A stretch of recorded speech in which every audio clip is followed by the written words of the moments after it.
رزق دینے والا اللہ ہے، روزی دینے والا اللہ ہے، اولاد دینے والا اللہ ہے، نعمتوں کو دینے والا بھی اللہ ہے، نعمتوں کو واپس لینے والا بھی اللہ ہے۔ تو سوال کس سے ہوگا؟ صرف اللہ رب العالمین سے۔ تو سوال بھی اللہ سے ہوگا اور عبادت بھی اللہ کی ہوگی، صرف اللہ کی۔ اور عبادت کی جو خاص علامتیں ہوتی ہیں، مثلا رکوع کرنا، مثلا سجدہ کرنا، یہ ساری عبادت کے سائنز ہیں، عبادت کی علامتیں ہیں۔ تو عبادت کی علامتیں بھی اللہ کے ساتھ خاص ہیں۔ اگر کوئی آپ دیوار کے سامنے سجدہ کریں، یعنی دیوار کو سجدہ کرے، کسی درخت کو سجدہ کرے، درخت کے سامنے رکوع کریں، کسی انسان کے سامنے آپ رکوع کرے، سجدہ کریں، تو یہ بالکل جائز نہیں ہے، کیونکہ رکوع کرنا، سجدہ کرنا یہ ایک عبادت کی علامت ہے، اور عبادت کی تمام علامتیں اللہ کے ساتھ خاص ہیں۔ تو رکوع، سجدہ، نماز، روزہ، ذکر اور ساری چیزیں صرف اللہ کے لیے کی جائیں گی۔ وَإِيَّاكَ نَسْتَعِينُ، اور ہم مدد بھی آپ سے ہی مانگتے ہیں۔ سوال، مدد اللہ سے مانگی جائے گی۔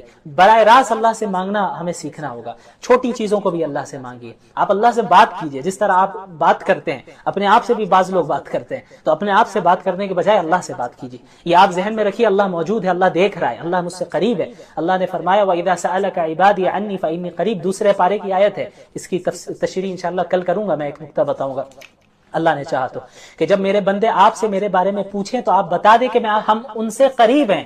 تو اللہ ہم سے کہہ رہے ہیں کہ ہم تم سے قریب ہیں، تو پھر ہمیں دور جانے کی ضرورت نہیں ہے نا۔ ہم جب اللہ قریب ہے تو اللہ سے بات کریں گے۔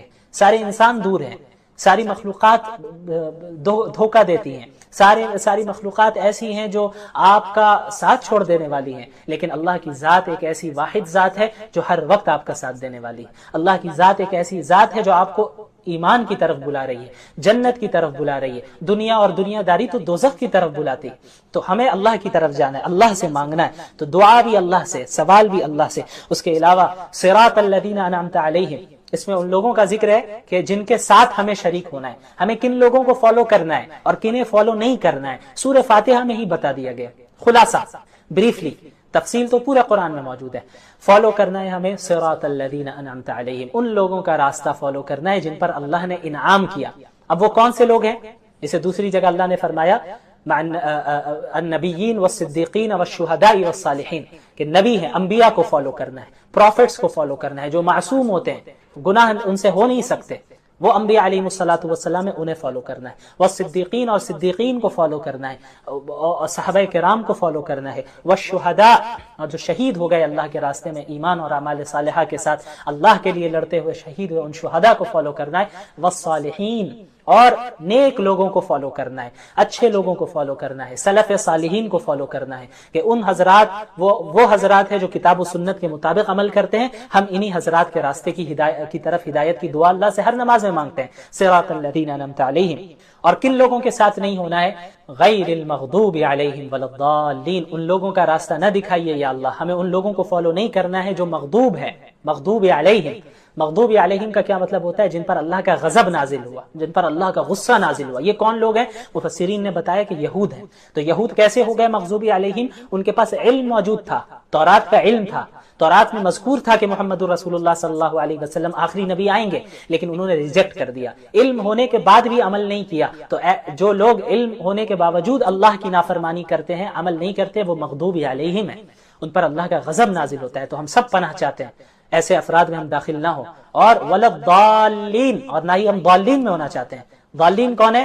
جو لوگ گمراہ ہیں، سیدھے راستے سے بھٹکے ہوئے، یہ وہ لوگ ہیں جن کے پاس علم ہی نہیں ہے، علم کے بغیر عمل کرتے ہیں۔ اور ظاہر ہے جب علم کے بغیر عمل کیا جائے گا تو پھر بدعات داخل ہو جائیں گی، خرافات داخل ہو جائیں گی، اور آپ ادھر ادھر بھٹکنے لگیں گے، سیدھے راستے سے ہٹ جائیں گے۔ تو یہ ضالین ہیں جن میں نصارہ کو مفسرین نے ذکر کیا ہے۔ تو نہ ہمیں ایسا بننا ہے کہ علم ہونے کے باوجود ہم عمل نہ کریں، اور نہ ایسا کرنا ہے کہ ہم اندھی تقلید کریں، بلائنڈلی فالو کریں کسی کو بھی، علم نہیں ہے بس جو کر رہا ہے ہم بھی کرنے لگ جائیں، یہ بھی نہیں۔ ہمیں کتاب و سنت اور سلف صالحین کو تھامے رکھنا ہے۔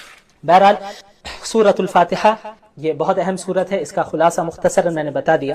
اس کے بعد سورۃ الفاتحہ کے بعد جس سورت کی ابتدا ہوتی ہے اسے سورۃ البقرہ کہتے ہیں۔ اب بقرہ کا مطلب کیا ہوا؟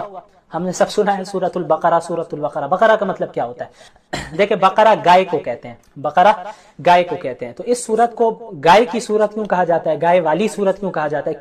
کیونکہ اس سورت میں بنی اسرائیل کا ایک خاص واقعہ ذکر کیا گیا ہے، جس واقعے کا گائے سے تعلق ہے، بقرہ سے تعلق ہے، تو اس مناسبت سے اس سورت کو سورۃ البقرہ کہا جاتا ہے۔ وہ واقعہ کیا ہے؟ اسی پارے میں وہ یہ ہے کہ حضرت موسیٰ علیہ السلام کے دور میں بنی اسرائیل میں ایک شخص کا قتل کر دیا جاتا ہے، یعنی ایک شخص کو قتل کر دیا جاتا ہے، اور کس نے قتل کیا، قاتل کون ہوتا ہے یہ معلوم نہیں چلتا ہے۔ تو بنی اسرائیل کے لوگ آتے ہیں اللہ کے نبی حضرت موسیٰ علیہ السلام کے پاس، اور آ کر عرض کرتے ہیں کہ اے موسیٰ علیہ السلام، ہمیں اس کے قاتل کا پتہ ہی نہیں چل رہا ہے کہ کس نے اسے قتل کر دیا ہے، آپ اللہ رب العالمین سے دعا کریں کہ ہمیں قاتل کا پتہ بتا دیں۔ تو حضرت موسیٰ علیہ السلام دعا کرتے ہیں، دعا کرنے کے بعد اللہ رب العالمین کی طرف سے حکم ہوتا ہے کہ ان سے کہو کہ ایک گائے کو ذبح کریں، اور پھر ذبح کرنے کے بعد اسی گائے کے ایک حصے سے اس مقتول کو، یعنی جو مر چکا ہے جس کا قتل کیا گیا ہے، اس کے باڈی میں ٹچ کریں، تو اس سے ہوگا یہ کہ وہ انسان دوبارہ زندہ ہوگا اور یہ بتا دے گا کہ قاتل کون ہے، مجھے کس نے مارا، اور بتا کر پھر مر جائے گا۔ تو یہ ایک معجزہ تھا جسے حضرت موسیٰ علیہ السلام کے ذریعے صادر کروانا تھا اللہ رب العالمین کو۔ تو ایسا ہی ہوا، پھر پوری تفصیلات ہے، چونکہ یہ مجھے خلاصہ بیان کرنا ہے تو میں زیادہ ڈیٹیل میں نہیں جاؤں گا، بڑے آسانی سے، ایسا نہیں ہوا انہوں نے ذبح کیا، جو بنی اسرائیل کی عادت ہے وہ عادت کیا تھی میں ابھی بتاتا ہوں آپ کو۔ تو ہوا یہ کہ ذبح کیا ان لوگوں نے آخر میں، اور پھر اس گائے کے ایک حصے سے اس مقتول کو ٹچ کیا اور وہ مقتول زندہ ہوا اور قاتل کا پتہ بتا دیا۔ تو یہ کرانے کا ایک یہ جو معجزہ تھا، اس کا ایک خاص مقصد بھی تھا اللہ رب العالمین کا۔ ایک مقصد تو بہت بڑا یہ تھا کہ بہت سے لوگ بنی اسرائیل میں ایسے تھے جو بعث بعد الموت کے قائل نہیں تھے، یعنی موت کے بعد ہم دوبارہ زندہ ہوں گے آخرت کے لیے، اس کا عقیدہ نہیں تھا ان کے یہاں۔ تو اللہ رب العالمین نے اس معجزے کے ذریعے انہیں دکھایا کہ دیکھو جس طرح اس گائے کو تم نے ذبح کر دیا تھا، یہ گائے مر چکی تھی، لیکن اس کے بعد اللہ نے اسے دوبارہ زندہ کیا، تو اسی طرح تم کو بھی زندہ کر دینا یہ کوئی بڑی بات نہیں ہے اللہ رب العالمین کے لیے، اللہ بڑی آسانی سے ایسا کر سکتا ہے۔ اس کے علاوہ بنی اسرائیل چونکہ بہت ایسی قوم تھی جو اللہ کی نعمتوں کی ناشکری کیا کرتی تھی، ہر جگہ اللہ رب العالمین، اور اس پارے میں تقریباً پہلے پارے میں بنی اسرائیل کا ہی ذکر ہے، وہ ان کی سب سے بڑی خرابی یہ تھی کہ اللہ کی نعمتوں کی ناشکری کیا کرتے تھے۔ دعویٰ تو تھا کہ ہم موسیٰ کے ماننے والے ہیں، ٹھیک ہمارے طرح، ہم اور آپ جیسے آج ہے ویسے ہی تھے وہ، ہم دعویٰ کرتے ہیں کہ ہم محمد الرسول اللہ کے فالوورز ہیں، لیکن جب عمل کرنے کا ٹائم آتا ہے تو رسول اللہ کی مخالفت کرتے ہیں، رسول اللہ کی سنتوں کو ہی ترک کرتے ہیں۔ ہم جیسا کرتے ہیں ویسے ہی وہ کرتے تھے، وہ مانتے تھے، حضرت موسیٰ کو سامنے کہتے تھے ٹھیک ہے آپ کے ساتھ ہم چل رہے ہیں، فرعون کے پاس سے بچ کر بھاگ رہے ہیں یہ لوگ حضرت موسیٰ علیہ السلام کے پاس کے ساتھ، آگے سمندر ہے، پیچھے اس کا لشکر موجود ہے فرعون کا، تو اب حضرت موسیٰ کو کہہ رہے بھائی کیا ہوا خامخواہ آپ ہم کو لے کر آ گئے، اچھا تھا ہم غلامی ہی کر رہے تھے وہی صحیح تھا، اب آگے سمندر ہے ہم کیسے جائیں گے۔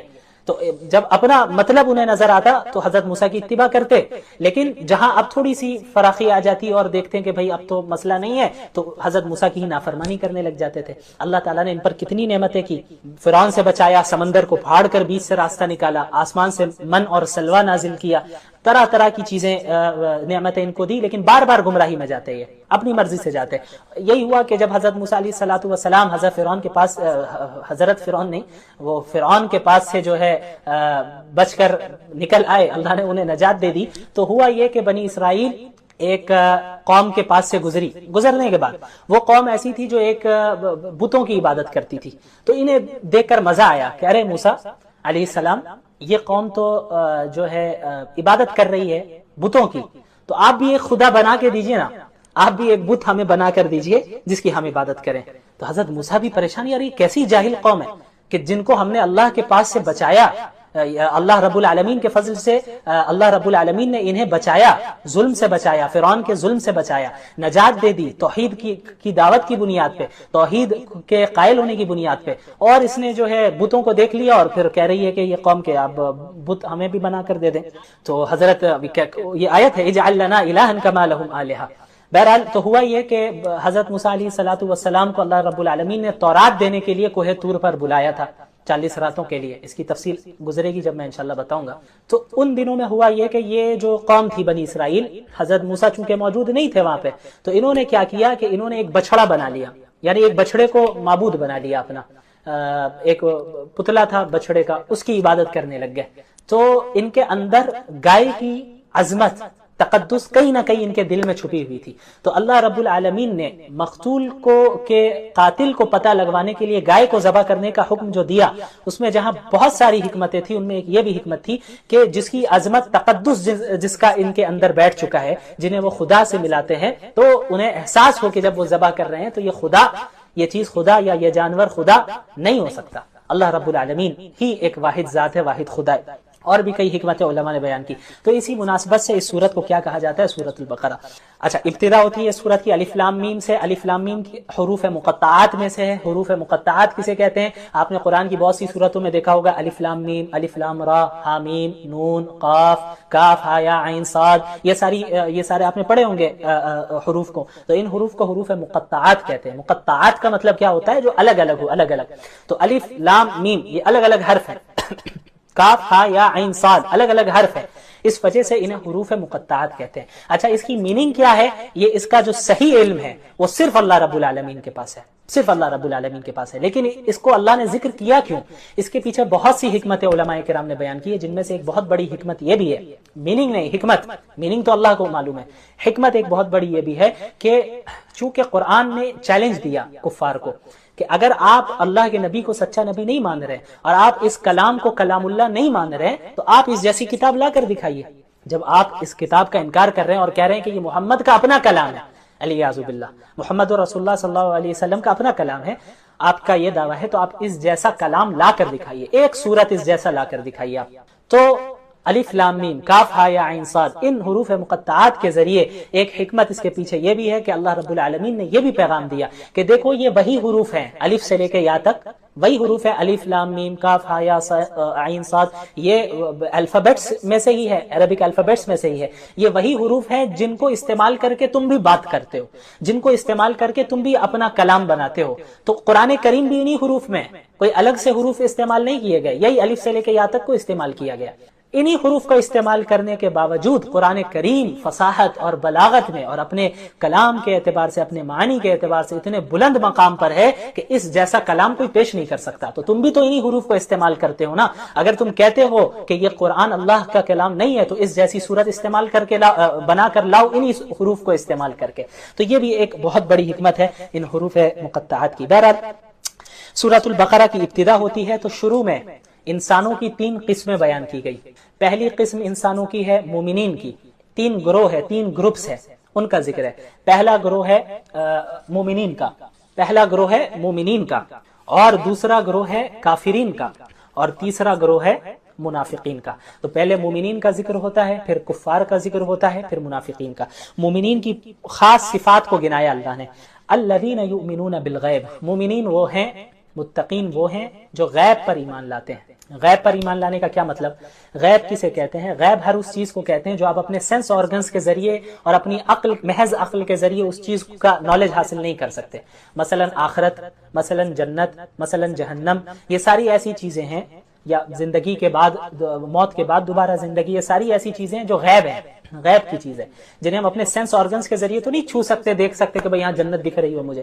تو اللہ رب العالمین نے محمد رسول اللہ صلی اللہ علیہ وسلم کے ذریعے انسانیت کو غیب کی چیزوں کے متعلق جو بھی خبریں دی ہیں ان پر ایمان لانا، بغیر دیکھے ایمان لانا، یہ ایمان کی شرط ہے۔ مومنین وہ ہے کہ اللہ کے نبی نے کہا ہے بس ہم ایمان لاتے ہیں، رسول اللہ کی صحیح قول، صحیح حدیث موجود ہے، آپ نے غیب کے متعلق یہ خبر دی ہے، تو اب میری عقل بظاہر مجھے لگ رہا ہو کہ میری عقل کو سمجھ میں نہیں آ رہا ہے، یہ بات سمجھ میں نہیں آ رہا ہے، یہ بات سمجھ میں آ نہیں رہی ہے عقل کو، میری عقل کو، تو ہمیں یہ نہیں کرنا ہے کہ بھائی اللہ کے نبی صلی اللہ علیہ وسلم نے کہا ہے تو پتہ نہیں صحیح بھی کہا ہے نہیں بھی کہا ہے، تو یہ ایمانی کیسا؟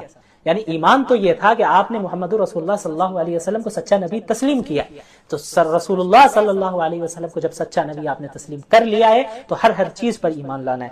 اس کے علاوہ نماز قائم کرتے ہیں، نماز قائم کرتے ہیں، نماز ادا کرنے نہیں کہا بلکہ کہا نماز قائم کرتے ہیں وہ مومنین۔ قائم کرنے کا مطلب کیا ہوتا ہے کہ نماز کو تمام آداب، فرائض، واجبات، سنن و مستحبات، خشوع خضوع، تمام چیزوں کا لحاظ رکھ کر جب نماز ادا کی جائے تو اس کو اقامت الصلاۃ کہتے ہیں۔ تو یہ مومنین وہ ہیں جو نماز کو قائم کرتے ہیں۔ تیسری چیز زکوٰۃ ادا کرتے ہیں، اپنے مال سے خرچ کرتے ہیں اللہ کے راستے میں، غریبوں پہ خرچ کرتے ہیں۔ تو یہ وہ اوصاف ہیں جن پر جو ہے ایک مومنین کو کیا ہے متصف ہونا چاہیے، اور پچھلی کتابوں پر بھی ایمان لاتے ہیں، قرآن پر بھی ایمان لاتے ہیں، اور آخرت پر بھی ایمان رکھتے ہیں۔ اس کے بعد کفار کا ذکر ہوتا ہے کہ بھائی جو کفار ہیں وہ تو ہٹ درمی میں انکار کر رہے ہیں، وہ تو مان ہی نہیں رہے، تو پھر اللہ رب العالمین نے اللہ کے نبی کو بتا دیا صلی اللہ علیہ وسلم کہ آپ ان کے پیچھے جتنی کوشش کر رہے ہیں، آپ صلی اللہ علیہ وسلم پریشان ہوتے تھے کہ کفار بھی ایمان ایمان لے آئے وہ بھی بچ جائیں، وہ بھی جنت میں جائیں، وہ جہنم کی آگ سے بچ جائے، آپ کو فکر تھی، آپ بہت پریشان ہوتے تھے، تو اللہ نے فرمایا سواء علیہم اانذرتہم ام لم تنذرہم لا یؤمنون، کہ یہ ان کے لیے برابر ہے، آپ ان کو اللہ کے عذاب سے ڈرائیں یا نہ ڈرائیں، وہ ایمان نہیں لانے والے ہیں، وہ ایمان نہیں لانے والے ہیں۔ تو ان کے بدعمالیوں کے نتیجے میں، ان کے غلط عقائد اور غلط کردار اور غلط حرکتوں کے نتیجے میں ان کو دنیاوی سزا ہی یہ ملی ہے کہ ان کے دلوں پر، ان کے کانوں پر مہر لگ چکی ہے اور آنکھوں پر پردہ پڑ چکا ہے، تو حق کو وہ قبول نہیں کر سکتے۔ اپنی آنکھوں سے دکھ تو رہا ہے، حق بات سن تو رہے ہیں، لیکن حق کو وہ قبول نہیں کریں گے۔ تو یہ کفار کا ہے، تو ان کے لیے اللہ نے عذاب کا وعدہ کیا ہے۔ اس کے بعد پھر منافقین کا ذکر ہوتا ہے اور کثرت سے ان کے برے اوصاف کو، ان کی صفات کو بیان کیا جاتا ہے۔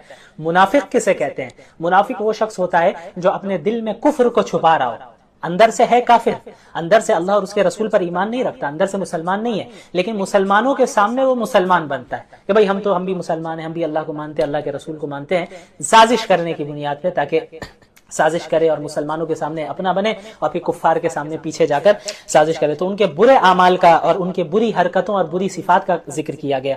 دھوکہ دیتے ہیں، جھوٹ بولتے ہیں، زمین میں فساد پھیلاتے ہیں، قلبی دلی بیماریوں میں مبتلا ہے، حسد، کینہ، تکبر، اللہ کے احکامات اور دین کا مذاق اڑاتے ہیں۔ کتنے آج بھی لوگ ہیں اللہ کے رسول کا علیاذ باللہ مذاق اڑاتے ہیں، مسلمانوں کا مذاق اڑاتے ہیں، ارے مسلمان سارے بیکورڈ ہیں اور مسلمان یہ ہے تو وہ ہے۔ تو ہمیں گھبرانے کی ضرورت نہیں ہے، مایوس نہیں ہونا ہے، ہمیں اس دنیا میں صبر کرنا ہے، آخرت ہمارے لیے ہے۔ وَسَيَعْلَمُ الْكُفَّارُ لِمَنْ عُقْبَى الدَّارِ، کفار ان قریب جان جائیں گے کہ آخرت کا اچھا انجام کن کا ہے۔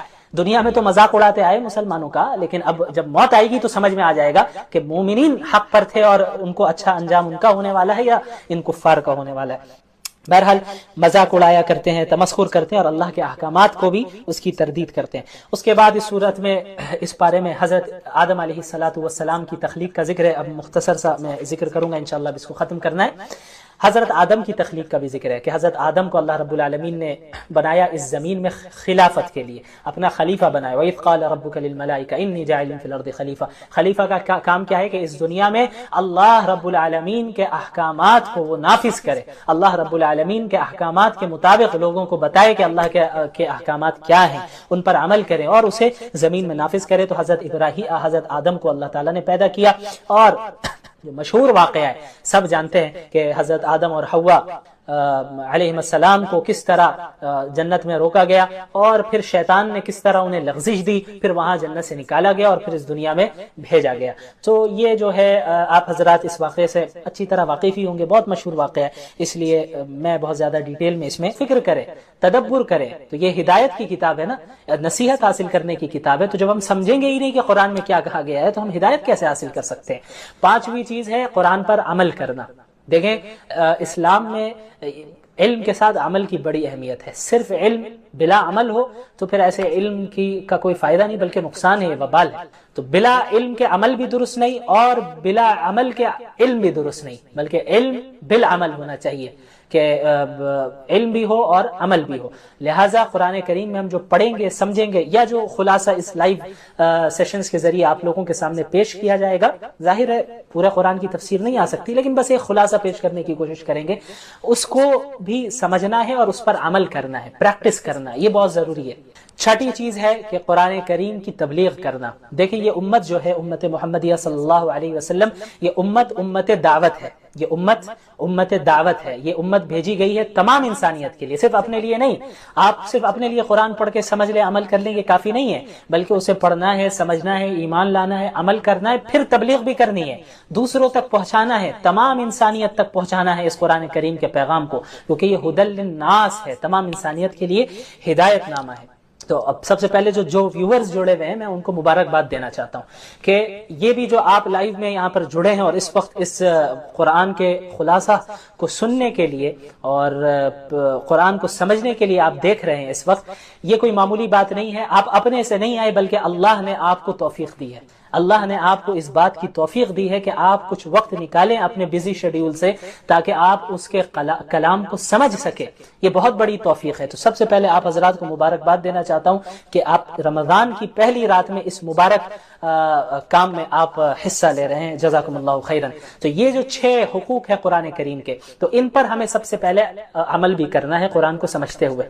ٹھیک ہے، مختصراً میں بتا دوں، ایمان لانا، تعظیم کرنا، اچھے انداز میں تجوید کے ساتھ تلاوت کرنا، اس کے بعد ہے عمل کرنا، اس کو سمجھنا، نمبر 5 ہے اس پر عمل کرنا، اور اس کے بعد ہے کہ اس قرآن کریم کی تبلیغ کرنا، یہ بہت ضروری ہے۔ تو اب آئیں اب ہم پہلے پارے کی طرف بڑھتے ہیں۔ قرآن کی ابتدا ہوتی ہے سورۃ الفاتحہ سے۔ سب کو معلوم ہے فاتحہ کا مطلب کیا ہوتا ہے، فتح عربی میں کہتے ہیں کھولنے کو، ٹھیک ہے۔ تو اس سورت کو فاتحہ اس لیے کہا گیا چونکہ یہ سورت پورے قرآن کی بگننگ میں ہے، شروع میں ہے، تو گویا یہ سورت پورے دیگر سورتوں کو اور پورے قرآن کو کھول رہی ہے، اسٹارٹنگ یہاں سے ہو رہی ہے، بگننگ یہاں سے ہو رہی ہے پورے قرآن کی، تو اس وجہ سے اس سورت کو الفاتحہ کہا جاتا ہے۔ اس کے علاوہ بھی سورت الفاتحہ کے بہت سے نام ہیں، اور علماء نے مختلف نام گنوائے ہیں، جن میں ام الکتاب بھی کہا جاتا ہے سورت الفاتحہ کو، اس کے علاوہ ام القرآن بھی کہا جاتا ہے۔ ام القرآن کا مطلب کیا ہوا، پورے قرآن کی اصل۔ ام القرآن سورت الفاتحہ کو کیوں کہا جاتا ہے، بہت اہم سورت ہے۔ کیوں کہا جاتا ہے، کیونکہ یہ سورت ایسی ہے جس میں پورے قرآن کا نچوڑ موجود ہے۔ پورے قرآن میں کیا ہے، توحید کا ذکر ہے، رسالت کا ذکر ہے، قیامت آخرت کا ذکر ہے، احکامات کا ذکر ہے کہ اللہ نے جو آرڈرز دیے ہیں، ماننے والوں کا ذکر ہے، نہ ماننے والوں کا ذکر ہے۔ تو یہ ساری چیزیں پورے قرآن میں تفصیل کے ساتھ پھیلی ہوئی ہیں پورے 30 پارے میں، لیکن سورۃ الفاتحہ میں ان تمام چیزوں کا نچوڑ موجود ہے۔ سورۃ الفاتحہ میں ان تمام چیزوں کا خلاصہ، اس کی سمری موجود ہے، اس لیے اس سورۃ الفاتحہ کو ام القرآن بھی کہا جاتا ہے کہ پورے قرآن کی اصل ہے، یہ پورے قرآن کی اصل ہے۔ تو اب وہ کیسے، اب آپ دیکھیں، الحمدللہ رب العالمین الرحمن الرحیم، تمام تعریفیں اس اللہ کے لیے جو تمام عالم کا رب ہے، بڑا رحمان ہے اور رحیم ہے، رحم کرنے والا ہے۔ تو اس میں توحید داخل ہے کہ ایک اللہ کی عبادت کرنے کی طرف بلایا جا رہا ہے، ایک اللہ کی تعریف کرنے کی طرف بلایا جا رہا ہے۔ تو پورے قرآن میں جہاں توحید کی تفصیل موجود ہے، سورۃ الفاتحہ میں اس کا نچوڑ موجود ہے۔ یہ پہلی آیت میں توحید کی دعوت دی جا رہی ہے۔ توحید کسے کہتے ہیں، ایک اللہ کو ماننا، اللہ کی ذات میں بھی کسی کو شریک نہیں ٹھہرانا، اللہ کی صفات میں بھی کسی کو شریک نہیں ٹھہرانا، عبادت کے لائق بھی صرف اللہ ہے، دعا بھی اگر کسی سے مانگی جائے گی صرف اللہ سے مانگی جائے گی، عبادت بھی کسی کے سامنے کی جائے گی تو صرف اللہ سے کی جائے گی، جیسا کہ یہاں پہ ہے ایاک نعبد و ایاک نستعین۔ اس میں احکامات کا بھی بیان ہے کہ ہم آپ کی ہی عبادت کرتے ہیں اور آپ سے ہی مدد چاہتے ہیں، تو مدد کس سے چاہیں گے، صرف اللہ رب العالمین سے۔ سوال کس سے کریں گے، اللہ رب العالمین سے۔ رزق دینے والا اللہ ہے، روزی دینے والا اللہ ہے، اولاد دینے والا اللہ ہے، نعمتوں کو دینے والا بھی اللہ ہے، نعمتوں کو واپس لینے والا بھی اللہ ہے۔ تو سوال کس سے ہوگا، صرف اللہ رب العالمین سے۔ تو سوال بھی اللہ سے ہوگا اور عبادت بھی اللہ کی ہوگی، صرف اللہ کی۔ اور عبادت کی جو خاص علامتیں ہوتی ہیں، مثلا رکوع کرنا، مثلا سجدہ کرنا، یہ ساری عبادت کے سائنز ہیں، عبادت کی علامتیں ہیں۔ تو عبادت کی علامتیں بھی اللہ کے ساتھ خاص ہیں۔ اگر کوئی آپ دیوار کے سامنے سجدہ کریں، یعنی دیوار کو سجدہ کرے، کسی درخت کو سجدہ کرے، درخت کے سامنے رکوع کریں، کسی انسان کے سامنے آپ رکوع کریں، سجدہ کریں، تو یہ بالکل جائز نہیں ہے، کیونکہ رکوع کرنا، سجدہ کرنا یہ ایک عبادت کی علامت ہے، اور عبادت کی تمام علامتیں اللہ کے ساتھ خاص ہیں۔ تو رکوع، سجدہ، نماز، روزہ، ذکر اور ساری چیزیں صرف اللہ کے لیے کی جائیں گی۔ وَإِيَّاكَ نَسْتَعِينُ، اور ہم مدد بھی آپ سے ہی مانگتے ہیں، سوال مدد اللہ سے مانگی جائے گی۔ براہ راست اللہ سے مانگنا ہمیں سیکھنا ہوگا، چھوٹی چیزوں کو بھی اللہ سے مانگیے۔ آپ اللہ سے بات کیجئے، جس طرح آپ بات کرتے ہیں، اپنے آپ سے بھی بعض لوگ بات کرتے ہیں، تو اپنے آپ سے بات کرنے کے بجائے اللہ سے بات کیجئے۔ یہ آپ ذہن میں رکھیے، اللہ موجود ہے، اللہ دیکھ رہا ہے، اللہ مجھ سے قریب ہے۔ اللہ نے فرمایا وَإِذَا سَأَلَكَ عِبَادِي عَنِّي فَإِنِّي قَرِيبٌ، دوسرے پارے کی آیت ہے، اس کی تشریح انشاءاللہ کل کروں گا، میں ایک نکتہ بتاؤں گا اللہ نے چاہا تو، کہ جب میرے بندے آپ سے میرے بارے میں پوچھیں تو آپ بتا دیں کہ ہم ان سے قریب ہیں۔ تو اللہ ہم سے کہہ رہے ہیں کہ ہم تم سے قریب ہیں، تو پھر ہمیں دور جانے کی ضرورت نہیں ہے نا۔ ہم جب اللہ قریب ہے تو اللہ سے بات کریں گے۔ سارے انسان دور ہیں، ساری مخلوقات دھوکہ دیتی ہیں، ساری مخلوقات ایسی ہیں جو آپ کا ساتھ چھوڑ دینے والی ہیں، لیکن اللہ کی ذات ایک ایسی واحد ذات ہے جو ہر وقت آپ کا ساتھ دینے والی ہے۔ اللہ کی ذات ایک ایسی ذات ہے جو آپ کو ایمان کی طرف بلا رہی ہے، جنت کی طرف بلا رہی ہے۔ دنیا اور دنیا داری تو دوزخ کی طرف بلاتی، تو ہمیں اللہ کی طرف جانا ہے، اللہ سے مانگنا ہے۔ تو دعا بھی اللہ سے، سوال بھی اللہ سے۔ اس کے علاوہ صراط الذین انعمت علیہم، اس میں ان لوگوں کا ذکر ہے کہ جن کے ساتھ ہمیں شریک ہونا ہے، ہمیں کن لوگوں کو فالو کرنا ہے اور کنہیں فالو نہیں کرنا ہے، سورہ فاتحہ میں ہی بتا دیا گیا، خلاصہ بریفلی۔ تفصیل تو پورے قرآن میں موجود ہے۔ فالو کرنا ہے ہمیں صراط الذین انعمت علیہم، ان لوگوں کا راستہ فالو کرنا ہے جن پر اللہ نے انعام کیا۔ اب وہ کون سے لوگ ہیں، اسے دوسری جگہ اللہ نے فرمایا النبیین والصدیقین والشہداء والصالحین، کہ نبی ہے، انبیاء کو فالو کرنا ہے، پروفٹس کو فالو کرنا ہے، جو معصوم ہوتے ہیں، گناہ ان سے ہو نہیں سکتے، وہ انبیاء علیہ الصلوۃ والسلام ہے، انہیں فالو کرنا ہے، والصدیقین، اور صدیقین کو فالو کرنا ہے، اور صحابہ کرام کو فالو کرنا ہے، والشہداء، اور جو شہید ہو گئے اللہ کے راستے میں ایمان اور اعمال صالحہ کے ساتھ اللہ کے لیے لڑتے ہوئے شہید ہوئے، ان شہداء کو فالو کرنا ہے، والصالحین، اور نیک لوگوں کو فالو کرنا ہے، اچھے لوگوں کو فالو کرنا ہے، سلف صالحین کو فالو کرنا ہے، کہ ان حضرات وہ حضرات ہیں جو کتاب و سنت کے مطابق عمل کرتے ہیں، ہم انہی حضرات کے راستے کی طرف ہدایت کی دعا اللہ سے ہر نماز میں مانگتے ہیں، صراط الذین انعمت علیہم۔ اور کن لوگوں کے ساتھ نہیں ہونا ہے؟ غیر المغضوب علیہم ولا الضالین، ان لوگوں کا راستہ نہ دکھائیے یا اللہ، ہمیں ان لوگوں کو فالو نہیں کرنا ہے جو مغضوب ہے، مغضوب علیہم۔ مغضوب علیہم کا کیا مطلب ہوتا ہے؟ جن پر اللہ کا غضب نازل ہوا، جن پر اللہ کا غصہ نازل ہوا۔ یہ کون لوگ ہیں؟ مفسرین نے بتایا کہ یہود ہیں۔ تو یہود کیسے ہو گئے مغضوب علیہم؟ ان کے پاس علم موجود تھا، تورات کا علم تھا، تورات میں مذکور تھا کہ محمد رسول اللہ صلی اللہ علیہ وسلم آخری نبی آئیں گے، لیکن انہوں نے ریجیکٹ کر دیا، علم ہونے کے بعد بھی عمل نہیں کیا۔ تو جو لوگ علم ہونے کے باوجود اللہ کی نافرمانی کرتے ہیں، عمل نہیں کرتے، وہ مغضوب علیہم ہیں، ان پر اللہ کا غضب نازل ہوتا ہے۔ تو ہم سب پناہ چاہتے ہیں ایسے افراد میں ہم داخل نہ ہو، اور ولا الضالین، اور نہ ہی ہم ضالین میں ہونا چاہتے ہیں۔ ضالین کون ہے؟ جو لوگ گمراہ ہیں، سیدھے راستے سے بھٹکے ہوئے، یہ وہ لوگ ہیں جن کے پاس علم ہی نہیں ہے، علم کے بغیر عمل کرتے ہیں۔ اور ظاہر ہے جب علم کے بغیر عمل کیا جائے گا تو پھر بدعات داخل ہو جائیں گی، خرافات داخل ہو جائیں گی، اور آپ ادھر ادھر بھٹکنے لگیں گے، سیدھے راستے سے ہٹ جائیں گے۔ تو یہ ضالین ہے جن میں نصارہ کو مفسرین نے ذکر کیا ہے۔ تو نہ ہمیں ایسا بننا ہے کہ علم ہونے کے باوجود ہم عمل نہ کریں، اور نہ ایسا کرنا ہے کہ ہم اندھی تقلید کریں، بلائنڈلی فالو کریں کسی کو بھی، علم نہیں ہے بس جو کر رہا ہے ہم بھی کرنے لگ جائیں، یہ بھی نہیں۔ ہمیں کتاب و سنت اور سلف صالحین کو تھامے رکھنا ہے۔ بہرحال سورۃ الفاتحہ یہ بہت اہم سورت ہے، اس کا خلاصہ مختصراً میں نے بتا دیا۔ اس کے بعد سورۃ الفاتحہ کے بعد جس سورت کی ابتدا ہوتی ہے اسے سورۃ البقرہ کہتے ہیں۔ اب بقرہ کا مطلب کیا ہوا؟ ہم نے سب سنا ہے سورۃ البقرہ، سورۃ البقرہ۔ بقرہ کا مطلب کیا ہوتا ہے؟ دیکھیں، بقرہ گائے کو کہتے ہیں، بقرہ گائے کو کہتے ہیں۔ تو اس سورت کو گائے کی سورت کیوں کہا جاتا ہے؟ گائے والی سورت کیوں کہا جاتا ہے؟ کیونکہ اس سورت میں بنی اسرائیل کا ایک خاص واقعہ ذکر کیا گیا ہے، جس واقعے کا گائے سے تعلق ہے، بقرہ سے تعلق ہے۔ تو اس مناسبت سے اس سورت کو سورۃ البقرہ کہا جاتا ہے۔ وہ واقعہ کیا ہے؟ اسی پارے میں وہ یہ ہے کہ حضرت موسیٰ علیہ السلام کے دور میں بنی اسرائیل میں ایک شخص کا قتل کر دیا جاتا ہے، یعنی ایک شخص کو قتل کر دیا جاتا ہے، اور کس نے قتل کیا، قاتل کون ہوتا ہے، یہ معلوم نہیں چلتا ہے۔ تو بنی اسرائیل کے لوگ آتے ہیں اللہ کے نبی حضرت موسیٰ علیہ السلام کے پاس، اور آ کر عرض کرتے ہیں کہ اے موسیٰ علیہ السلام، ہمیں اس کے قاتل کا پتہ ہی نہیں چل رہا ہے کہ کس نے اسے قتل کر دیا ہے، آپ اللہ رب العالمین سے دعا کریں کہ ہمیں قاتل کا پتہ بتا دیں۔ تو حضرت موسیٰ علیہ السلام دعا کرتے ہیں۔ دعا کرنے کے بعد اللہ رب العالمین کی طرف سے حکم ہوتا ہے کہ ان سے کہو کہ ایک گائے کو ذبح کریں، اور پھر ذبح کرنے کے بعد اسی گائے کے ایک حصے سے اس مقتول کو، یعنی جو مر چکا ہے، جس کا قتل کیا گیا ہے، اس کے باڈی میں ٹچ کریں۔ تو اس سے ہوگا یہ کہ وہ انسان دوبارہ زندہ ہوگا، اور یہ بتا دے گا کہ قاتل کون ہے، مجھے کس نے مارا، اور بتا کر پھر مر جائے گا۔ تو یہ ایک معجزہ تھا جسے حضرت موسیٰ علیہ السلام کے ذریعے صادر کروانا تھا اللہ رب العالمین کو۔ تو ایسا ہی ہوا۔ پھر پوری تفصیلات ہے، چونکہ یہ مجھے خلاصہ بیان کرنا ہے تو میں زیادہ ڈیٹیل میں نہیں جاؤں گا۔ بڑے آسانی سے ایسا نہیں ہوا انہوں نے ذبح کیا، جو بنی اسرائیل کی عادت ہے، وہ عادت کیا تھی میں ابھی بتاتا ہوں آپ کو۔ تو ہوا یہ کہ ذبح کیا ان لوگوں نے آخر میں، اور پھر اس گائے کے ایک حصے سے اس مقتول کو ٹچ کیا، اور وہ مقتول زندہ ہوا اور قاتل کا پتہ بتا دیا۔ تو یہ کرانے کا ایک یہ جو معجزہ تھا، اس کا ایک خاص مقصد بھی تھا اللہ رب العالمین کا۔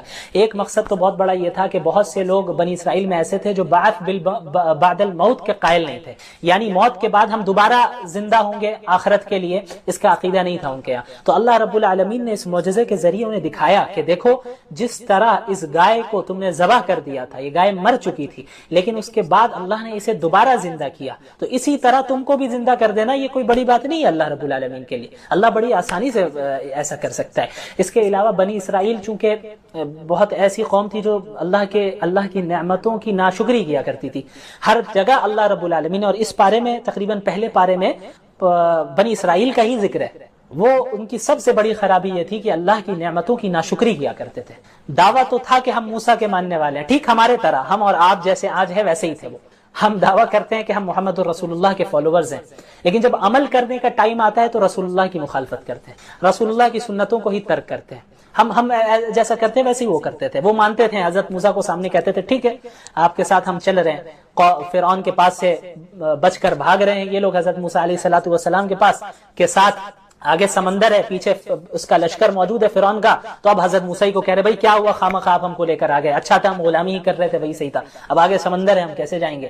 تو جب اپنا مطلب انہیں نظر آتا تو حضرت موسیٰ کی اتباع کرتے، لیکن جہاں اب تھوڑی سی فراخی آ جاتی اور دیکھتے ہیں کہ بھائی اب تو مسئلہ نہیں ہے تو حضرت موسیٰ کی نافرمانی کرنے لگ جاتے تھے۔ اللہ تعالیٰ نے ان پر کتنی نعمتیں کی، فرعون سے بچایا، سمندر کو پھاڑ کر بیچ سے راستہ نکالا، آسمان سے من اور سلوہ نازل کیا، طرح طرح کی چیزیں نعمتیں ان کو دی، لیکن بار بار گمراہی میں جاتے یہ اپنی مرضی سے جاتے۔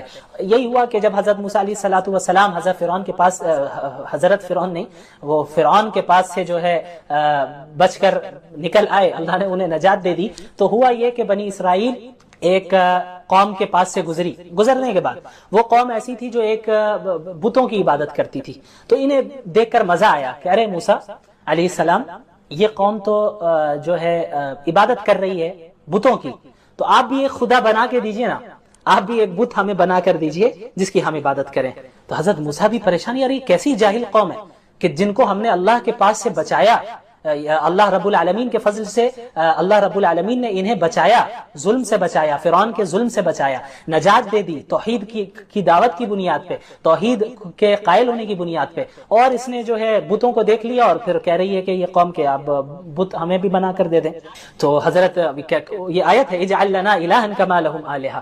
بہرحال تو ہوا یہ کہ حضرت موسیٰ علیہ الصلوۃ والسلام کو اللہ رب العالمین نے تورات دینے کے لیے کوہ طور پر بلایا تھا 40 راتوں کے لیے، اس کی تفصیل گزرے گی جب میں انشاءاللہ بتاؤں گا۔ تو ان دنوں میں ہوا یہ کہ یہ جو قوم تھی بنی اسرائیل، حضرت موسیٰ چونکہ موجود نہیں تھے وہاں پہ، تو انہوں نے کیا کیا کہ انہوں نے ایک بچڑا بنا لیا، یعنی ایک بچڑے کو معبود بنا لیا اپنا، ایک پتلا تھا بچڑے کا، اس کی عبادت کرنے لگ گئے۔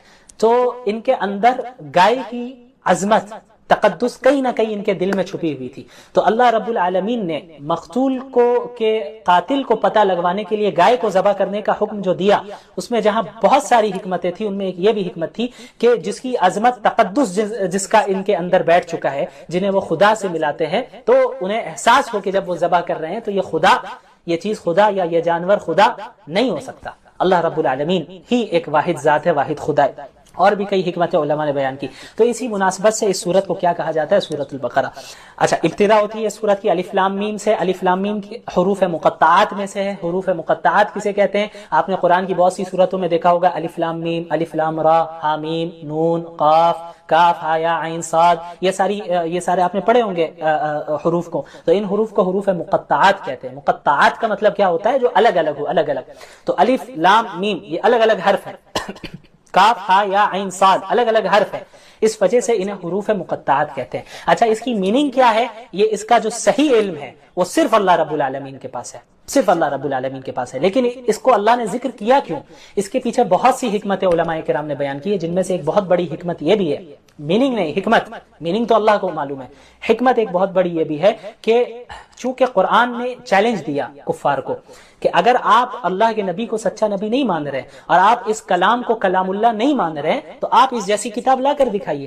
جب آپ اس کتاب کا انکار کر رہے ہیں اور کہہ رہے ہیں کہ یہ محمد کا اپنا کلام ہے، علیہ باللہ، محمد رسول اللہ صلی اللہ علیہ وسلم کا اپنا کلام ہے، آپ کا یہ دعویٰ ہے، تو آپ اس جیسا کلام لا کر دکھائیے، ایک سورت اس جیسا لا کر دکھائیے آپ۔ تو الف لام میم، کاف، ہا یا عین صاد، ان حروف مقطعات کے ذریعے ایک حکمت اس کے پیچھے یہ بھی ہے کہ اللہ رب العالمین نے یہ بھی پیغام دیا کہ دیکھو یہ وہی حروف ہیں، الف سے لے کے یا تک وہی حروف ہیں، الف لام میم، کاف، ہا یا عین صاد، یہ الفابیٹس میں سے ہی ہے، عربک الفابیٹس میں سے ہی ہے، یہ وہی حروف ہیں جن کو استعمال کر کے تم بھی بات کرتے ہو، جن کو استعمال کر کے تم بھی اپنا کلام بناتے ہو۔ تو قرآن کریم بھی انہی حروف میں، کوئی الگ سے حروف استعمال نہیں کیے گئے، یہی الف سے لے کے یا تک کو استعمال کیا گیا۔ انہی حروف کا استعمال کرنے کے باوجود قرآن کریم فصاحت اور بلاغت میں اور اپنے کلام کے اعتبار سے، اپنے معنی کے اعتبار سے اتنے بلند مقام پر ہے کہ اس جیسا کلام کوئی پیش نہیں کر سکتا۔ تو تم بھی تو انہی حروف کو استعمال کرتے ہو نا، اگر تم کہتے ہو کہ یہ قرآن اللہ کا کلام نہیں ہے تو اس جیسی صورت استعمال کر کے بنا کر لاؤ انہی حروف کو استعمال کر کے۔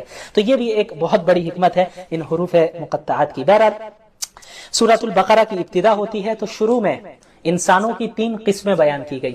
پہلی قسم انسانوں کی ہے مومنین کی. 3 گروہ ہے، 3 گروپس ہے، ان کا ذکر ہے. پہلا گروہ ہے مومنین کا، پہلا گروہ ہے مومنین کا، اور دوسرا گروہ ہے کافرین کا، اور تیسرا گروہ ہے منافقین کا. تو پہلے مومنین کا ذکر ہوتا ہے، پھر کفار کا ذکر ہوتا ہے، پھر منافقین کا. مومنین کی خاص صفات کو گنایا اللہ نے. الذین یؤمنون بالغیب، مومنین وہ ہیں، متقین وہ ہیں جو غیب پر ایمان لاتے ہیں. غیب پر ایمان لانے کا کیا مطلب؟ غیب کسے کہتے ہیں؟ غیب ہر اس چیز کو کہتے ہیں جو آپ اپنے سینس آرگنز کے ذریعے اور اپنی عقل، محض عقل کے ذریعے اس چیز کا نالج حاصل نہیں کر سکتے. مثلا آخرت، مثلا جنت، مثلا جہنم، یہ ساری ایسی چیزیں ہیں، یا زندگی کے بعد، موت کے بعد دوبارہ زندگی، یہ ساری ایسی چیزیں ہیں جو غیب ہیں، غیب کی چیز ہے، جنہیں ہم اپنے سینس آرگنز کے ذریعے تو نہیں چھو سکتے، دیکھ سکتے.